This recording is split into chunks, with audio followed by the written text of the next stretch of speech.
It was exciting to initially work with Jay as he was finishing his public health capstone project. He was very organized. He was a grad student. He had already done graduate work. He was very resilient and persistent.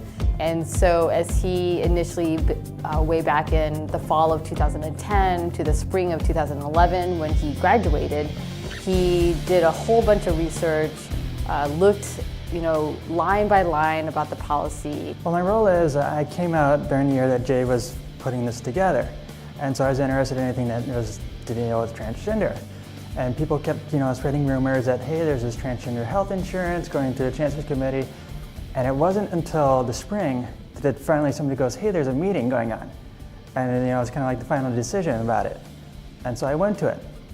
And I was actually really surprised because it's a small room of people. I sat down, 15 minutes later, the meeting's over. And everybody's like, yeah, this is a great idea. We're gonna crunch some numbers, we're gonna pass this. And they looked at Jay and they go, hey, can you get a certificate of coverage? And Jay goes, yeah, sure, I can do that in a couple of days. And he looks at me and he goes, hey, you wanna help out? And I was like, okay, sure. So I think it was a couple of days later, we got together and Mario was there too. And we just kind of sat down at the computer and we started typing. It's like, okay, now what should be included? And we just started going down the list of everything like a transgender person might want to get. And then as he graduated and the project morphed into more and to go through the procedure, it was exciting too to work with kind of a new set of students from the Gender Umbrella Society. And they worked very differently than Jay did, and that was fine. They were undergrads, but also very mature, very persistent. They wanted to understand the system and do things, the right way. Actually got very lucky. This proposal, which was not written by me, was written by another student, sort of fell in my lap while I was in student government. And they were seeking approval of the proposal from the undergraduate student government, and so I sort of looked at the proposal. I really liked what was in it, given the diversity of our campus, and it seemed very important. And I got the proposal through the student government.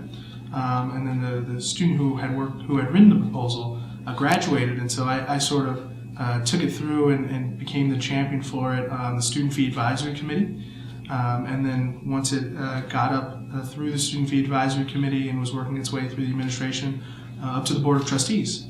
Where I kind of came into this was actually after the initial piece had been done, where the student had proposed it and had begun talking to undergraduate student government and other student government groups. I actually had set up another meeting for another purpose, which was related to campus care.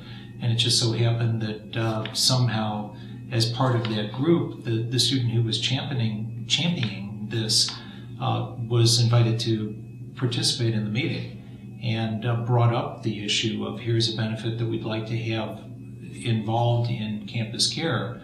What do you think? And that was really the first I had heard of it, and said, we've already talked to the student government folks. They're very supportive. And I came to learn very quickly that it was supported by by all three of our student government groups, the Undergraduate Student Council, the Graduate Student Council, and the Health Professions Student Council.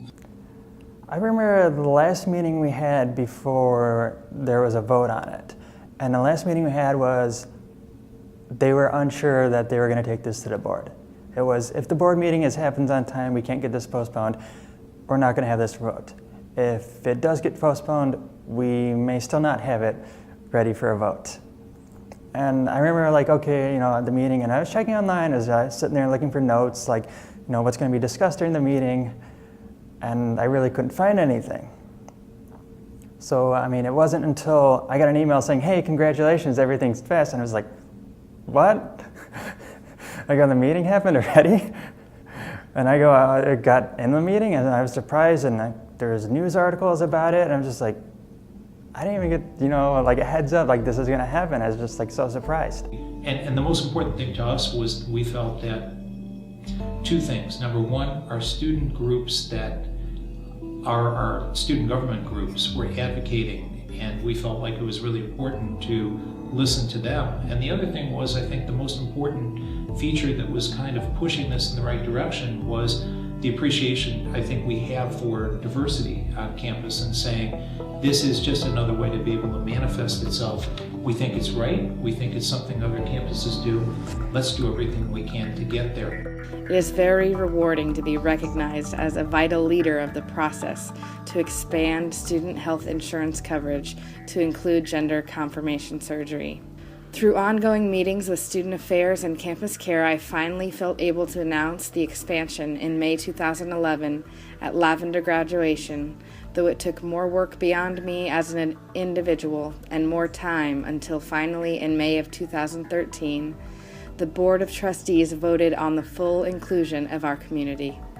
I want to thank and congratulate everyone who didn't give up. We did it.